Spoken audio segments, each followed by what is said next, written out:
This is Bill McMinn from Makeable Bible Church, and this is the Way to Go podcast, where we talk about faith, family, and daily life, putting the Bible into practical, everyday terms. Welcome to the Way to Go podcast. Bill McMinn and Eric Barfell talking about Lent and what Lent is. Lent is something, honestly, like for me, I did not, as a young person, and most of my life, I was just never really into it. And we call it 40 days of seeking God. So we don't even really call it Lent, but it's following the same principles, because in Lent, there's going to be sacrifice. In Lent, there's almsgiving. In Lent, there's repentance, all those kind of things. So we are seeking to get closer to God. And if God needs to kind of purify us of something, obviously that we want that to be part of our lives, and we want to give things up.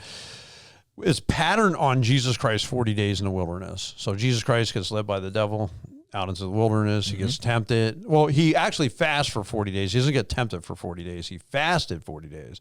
At the end of the 40 days, then he gets tempted by the devil, right? So that 40 days that he gave up and he surrendered is kind of what our thing is. So a lot of times, one of the first things that we would think about, like you would think about, I would think about, hey, what are you giving up? And the reason that I say that is because that's the common conversation I hear as soon as we started. We always start ours the Monday after Ash Wednesday, because the Catholics go from Ash Wednesday to Easter, but they take every Sunday off. So if they gave up chocolate, if they gave up bread, they would not on Sunday. Then Sunday they could be back to, they would consider, as my brother told me, feast days. So they would be back. Where we say, no, we'd rather just go 40 days straight, not take Sundays off, and just... So we're the Monday after Ash Wednesday until Good Friday is always 40 days. Okay. So that's why we end, instead of ending on Easter, we end on Good Friday. Gotcha. So we always give up, but that's the thing that everyone always asks, hey, what did you give up? What did you give up? Yeah. What's the correlation with the fish fries then? That's Catholic. That's a Catholic is thing. There Catholic symbolism behind fish? Yeah, they wanted to promote the fishing industry. I mean, it's basically what it was. Because truthfully, here's my... There is absolutely no spiritual connection with eating fish versus they couldn't have a meat. cow. Yeah, they don't eat meat, but they don't eat fish. meat on Friday. Well, in Lent they don't, but they used to be, I think, every Friday. If I'm not wrong, I mean, back in the 50s and 60s, they changed it. Like Vatican II changed that, from what I understand. That they didn't have to do that every Friday. I think every Friday was a fish day. Yeah. It wasn't just Lent. Now it seems to me that it's more Lent that maybe Catholics would give up meat on Friday. If I'm not Catholic, so I don't know. So here's my history with Lent is when my family moved to the Cleveland area in 2003 or whatever. It was a big Catholic area. So a lot of the people I went to school with went to these Catholic churches. Right. And so you had I was like, Lent? What the heck is Lent? I never heard of it. So that's exactly what the conversation was. Oh, what'd you give up for Lent? What'd you give up for Lent? Can't eat meat. Right. People walk in on some random day with the ash on there for them. What is it going? Like, Mom, right. My church never did that. We never talked about Lent. We never talked about giving anything up. But then later in high school, I got a job at McDonald's. Man, you'd work a Friday afternoon, evening. Fish sandwiches are flying off the shelves. Is all these... The Catholic people, that's literally... well, who knows? It might have been in Parma. I've seen some Greek Orthodox churches, too. A lot of or Russian Orthodox, one or the other. They got both. Yeah, they got both. I got Greek neighbors on one side. I got Russian neighbors, and I'm not even kidding. And we've been to their churches. They're like, oh, we got this new stained glass. Come check it out. They knew my dad was a pastor. We went the one time. Beautiful stained glass. Just this huge... not quite cathedral. They do have some beautiful churches there. Yeah, they where do. You grew up, at least that part of your growing up days. Saint Sava, Saint Basil. But they might do it too. They may follow the same practices of Lent. Probably. But the fish that is a big deal. But that's nothing for us. My mom would go to Giant Eagle on Fridays to get a great deal on tilapia. Here's how we are. Fish for dinner on Fridays. Listen, this is how we are. Even Catholic. We just don't eat anything on Fridays. We don't eat anything at all. It's Fast Friday. We just don't forget the fish and meat. We don't even have to make a decision. Just don't eat anything. Don't watch this on a Friday. Exactly. Don't eat anything. No, we do Fast Friday, so it's part of it. But we'll get to that in a minute. On what did you give up? This time around, I always try to do something technology related because that's the biggest hurdle in my life. And having a newborn at home, it's what am I going to do? Wake up at 3 a.m., wake up at multiple times to just scroll my phone while I'm taking care of it. So I give up my phone from I think it's 8:30 p.m. to all the apps come back on at like 6:30 a.m. Right. So unless, it's a phone call or something dire or Yeah, my Bible reading, I'm not scrolling. For Eric, I know for you, don't contact Aaron and expect to hear back from him if it's during Lent. Yeah. Our 40 days to seek God, because a lot of times that's what you give up. So then there are other times actually in my life where I'm thinking about, like, is he even going to see this right now? Because I know he does turn off his phone sometimes at night. He doesn't look at it. And so, ideally to resist temptation, I just put my phone, in my room or something, wherever, a different room, I should say. So it's like, all right, I'm not tempted to, because, especially those days 1 through 3, you're like, oh yeah, it's Lent. Oh shoot. It's 10:30. I'm still on my phone. I haven't even thought about this yet. So it's like, oh, I got to actually create a boundary here. So I'll just put it upstairs and I'll get to you eventually. Right. I'll text you back eventually. Yeah, no, right. But I kind of know that's been a style of yours, which I think is great. I think a lot of people give up social media, Facebook, whatever they have. Judging by the numbers on our Facebook page, I would say they have. So yeah, because you see all of a sudden you see a dip, and even if it's not a huge dip, you definitely see a dip in some of that. For me, I just pizza and bread. This year, I think I did the same thing last year. It's just a health thing because I just don't need it. And if I don't make myself do it, I'll be eating way too much pizza and way too much bread. Didn't give up cookies because I like the Tuesday night celebrate recovery cookies so much that I have to be eating them. So I like that kind of stuff. Like, I'm not so uptight on it, because I know Scott, who's our sexton who works here all the time, he gave a flour, all flour. So I'm like, well, what about this? What about that? He goes, yeah, it's got flour. It's got flour. That's tough. Jeez. That's a really, really tough one. So he's probably done that before though. I don't know. He might have. So I tell you what, the one year when I gave up coffee, that was just because I was like, well, it's noon on Monday. I haven't had coffee yet, so I'm kind of obligated at this point. I've done everything else thus far. Right. I should probably give up. Dude, that was terrible. Oh, that was terrible. That whole first week, you just have a splitting headache, and you're just sitting at work like this. You're like, oh my gosh, I need to get stuff done. Well, come on, brain, wake up. Yeah, it should be hard. Now, in the office, one thing I've decided to do is, while I'm working here, if I listen to music, it's just going to be worship music. And one of the reasons is I like to take Lent on doing things to kind of encourage myself into good practices. I don't know a lot. I know it's going to sound silly. It's not that I don't know Christian music or some of the Christian music industry, but the worship music, as far as listening to it, let's say when I'm running or something like that, is not something I'm as familiar with. Right. So if you, I've heard you mention names of, hey, you should know about this worship music, and I'm like, never heard of them. Mm-hmm. I did recognize some of their songs when I did listen to them. So actually, one I've been listening to, Maverick City, is because I heard you talk about it. Mm-hmm. Then I've heard Mark Richards talk about some of it too. So I want to tune in with what are you listening to. Then somebody, I was talking to them last night about it, and they said, well, Brandon Lake's got worship music and things like that. And I'm like, okay, well, I'll tune into some of that, and Elevation, Bethel music, things like that, just to learn it, just to get better, a little sharper at what some of the songs are. So I hear you guys talk about it, Mark, and I'm like, man, that's not really I'm not a worship leader for one thing, but it's not my strong suit of knowing what the groups are and what the songs are and who's current and things like that. So I thought that would be a good one to just kind of add in. It's not really a sacrifice per se. Yeah. It's just more of a change. And then if I'm home, a lot of times if I'm running, I'm listening to podcasts anyway. So I'm not listening to my Spotify numbers this year are going to be way down because I just listen to more podcasts than I used to. What do you listen to podcasts on? I listen to Daily Wire. I listen to... On what platform? Daily Wire. No. Just straight up Daily Wire. That's not Spotify or YouTube? No, it's just their own site. Yeah. Okay. Well, I mean, I think they probably take you to YouTube, I would imagine. I'm not even sure what their platform is. But I like Jordan Peterson. He's a real deep thinker. He just wrote a book called Wrestling with God, and I want to tune into that. I kind of be interested in what he has to say about it. These people are, he comes at things from a philosophical perspective. So I like Jordan Peterson a lot, and I just like hearing about the news, so I'll just listen to it and kind of get up on what's going on in the world. And so I like that. So they have the Daily Wire is a lot of different podcasts on there that you can listen to. And then they do stuff where they'll do a podcast on Genesis. There's super deep stuff. They'll do podcasts on, it's almost like The Chosen, except it's more of a podcast format.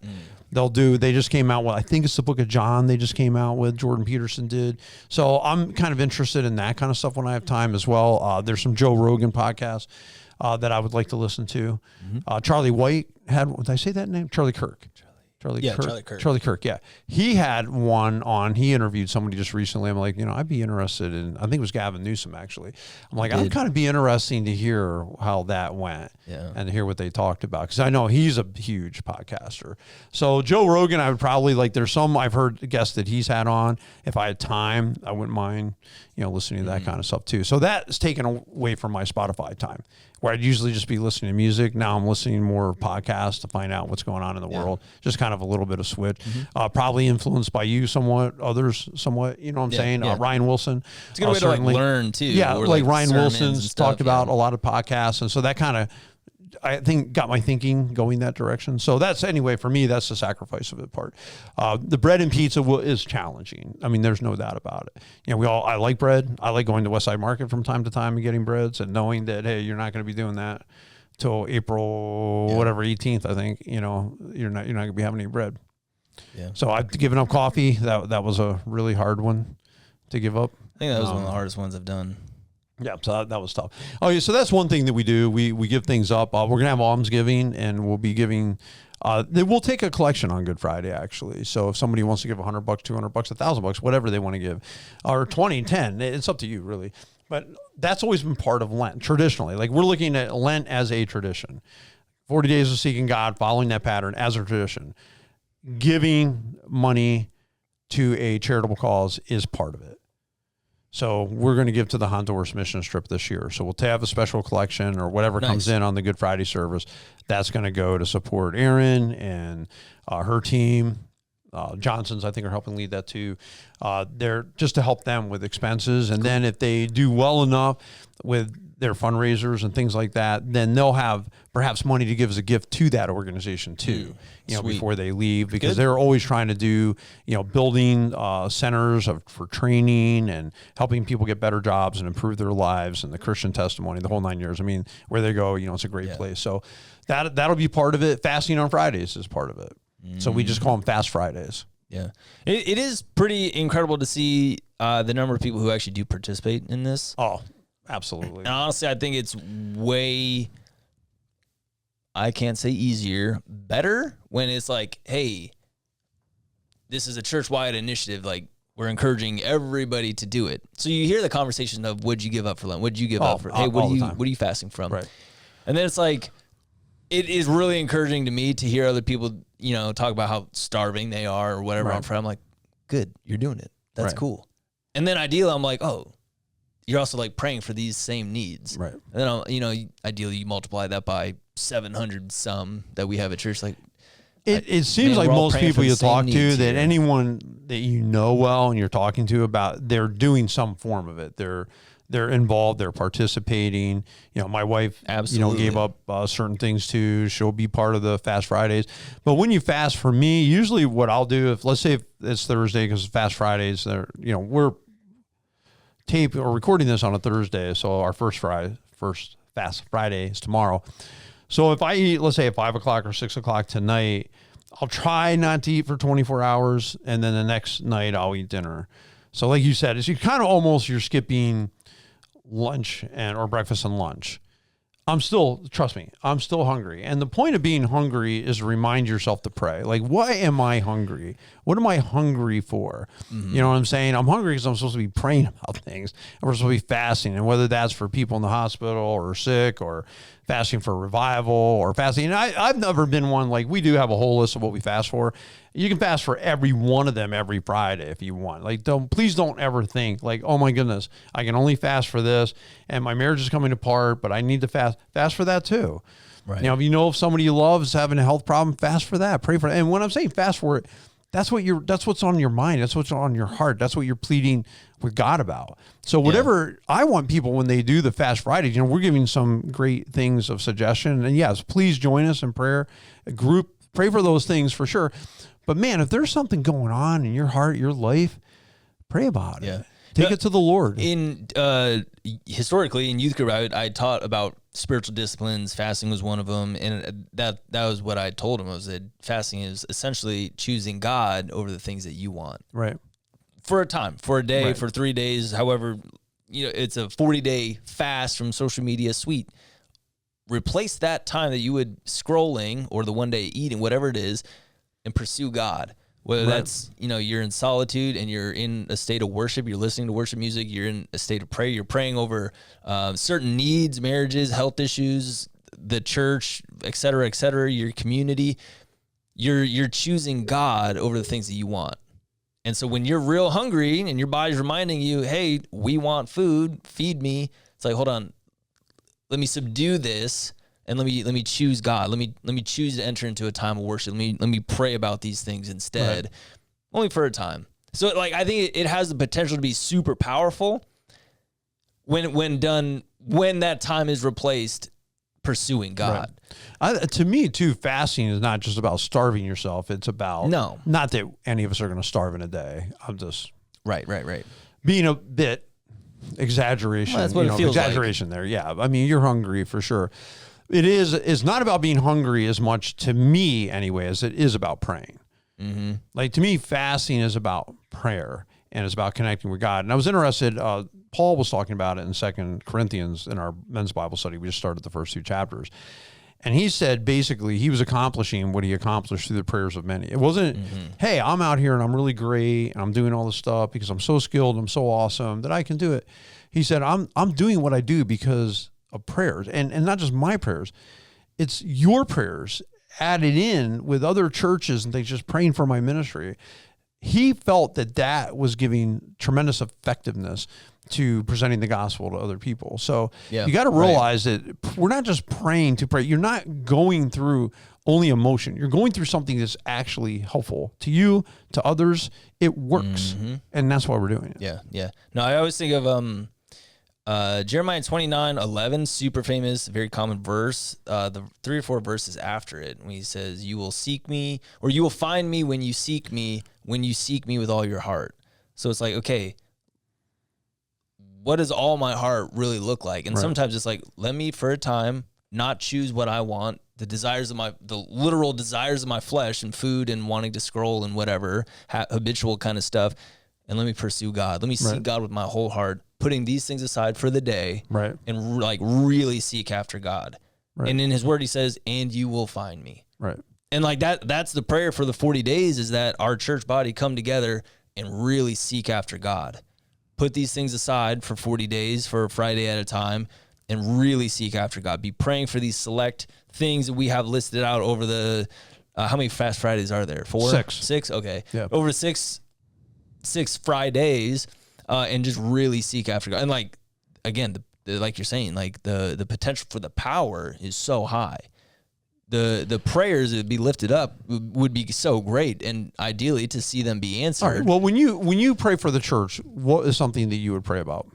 Oh, that God's will be done. Okay. That that if it's truly from the Lord, that there be great success behind it, that seeds be planted. So a lot of times, growth happens in 2 ways in number. Like we get more and more people at part of whatever ministry, or I always kind of give the example of like the roots grow down. So people get it more. They grow in their, not only just their knowledge, but also like their faith and their own spiritual discipline. They're doing more in their personal life to strengthen their relationship with Christ, to set that example for their So that'd be spouse, something their like kids. you would pray about. So absolutely. Often. I often find myself praying about that.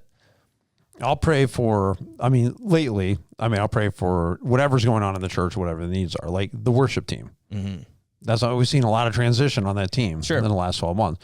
So just being honest, that's something I'll pray about. Like just give, Mark Richards, who we've just hired part-time to be our official worship leader, and just God strengthen him, give him wisdom, build this team, God. Yep. I'll pray about that. Church finances, I'll pray about that. I'll pray for ministries that are going on. I'll pray a lot of times too. I'll pray for people if I know like they're struggling with a health issue or something else. I try to remember to pray for the staff, just for, hey, our wisdom and, blessing on our ministries and the things that we're doing. And, I think all of it's important, to be honest with you. So, and then I often on Sunday mornings, typically I'm by myself driving up. It's just a couple minute drive. I'll pray out pray in my car sometimes out loud, just like God's blessing over like the service, Good. people coming in, Great. that people, the right people that who God wants here, to hear the word, but also just like not just show up, but apply, to hear it with their heart and apply what they've learned. It's kind of wild too sometimes, and even not on Sundays, but other days. Is like yesterday, I felt very much I did not have say over my day because it's just I'm getting ready. That just feel prompted. Hey, you should call this person. So I'm glad I did. That was certainly from the Lord. And then somebody stops in and they just told me, I didn't even know who they were. I felt led to stop here. I came down the hall. I think Bradley was somewhere else in the building. Aaron wasn't here that day. You were at FCA. So the only person, live body in this hallway was me. So turns out I know their husband from back in the day. I knew who he was, and there's just a lot of problems. She goes, I just felt I needed to come in here. I needed someone to talk to. I have no idea this is coming, right? And so I had actually two on that day of just people stopping in that wanted to talk to me. And I don't control all that, but I try to just go with, hey, if that's what God has for my day, that's how it is. Sunday morning, you have no idea your prayers are going to bring somebody here that just felt compelled. I mean, I've had somebody came by the church one time. They drove by it multiple times back and forth. They just couldn't resist coming in. They had never even been here before. I have to go there. There was such a strong draw on them to be there.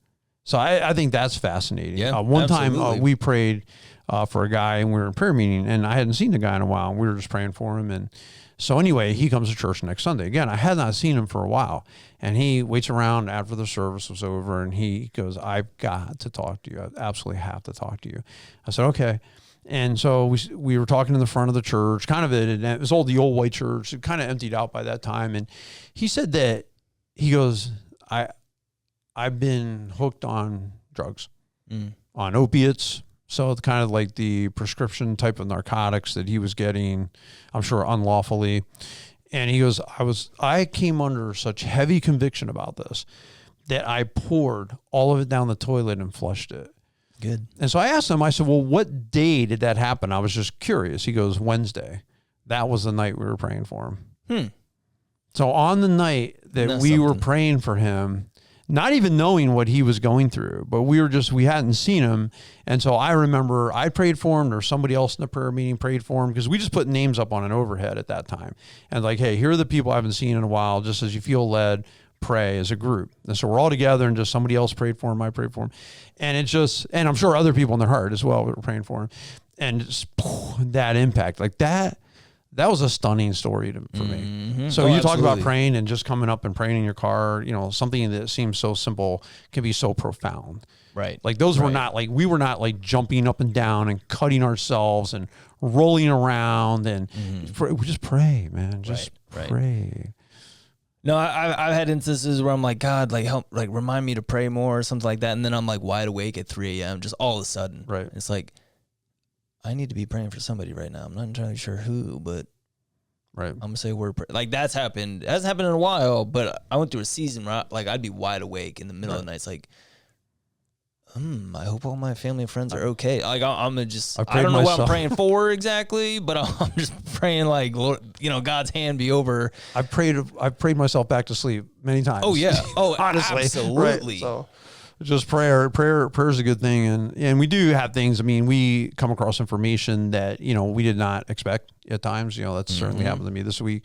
And it's like my wife and I are both, talking the next day. We're so tired because we were up half the night thinking about it. What I'm saying? It has nothing to do with like the two of us, but it does affect people close to us. So then, we're up thinking about it, praying about it. Cause what else are you going to do?